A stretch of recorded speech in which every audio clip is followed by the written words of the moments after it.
Always tip in the local currency.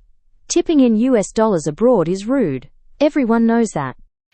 Tipping culture varies so dramatically by country, even by region, that always is a word that should not be part of this conversation. What's polite in one country is genuinely offensive in another.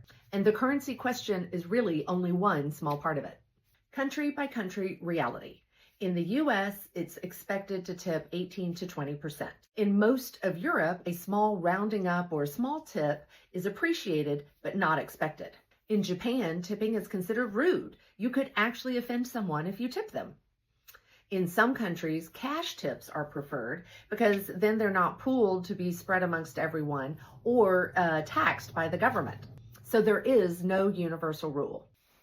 The currency piece specifically. So in Europe, where euros are used in most of the Western European countries, euros are appreciated because if you tip in US dollars, they're going to have to go and get them exchanged. There will likely be fees. So it is a cleaner, easier process for the person receiving the tip if you tip in local currency.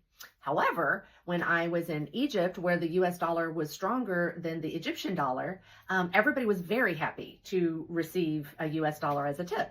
So point being, do your research, see what the local currency is and maybe where it pairs against the dollar, and then do a little more research and see how people like to get their money. And of course, if they speak fluent English, you can always just ask. River cruise tipping specifically is actually pretty similar to most ocean cruise experiences where you are given little envelopes and you know who you're tipping. In this case, it's usually the cruise manager who is with you a lot and who you interact with a lot. And then there's a separate envelope for the rest of the crew. And of course, we have guidelines for each day that you're on the cruise ship, how much you should tip.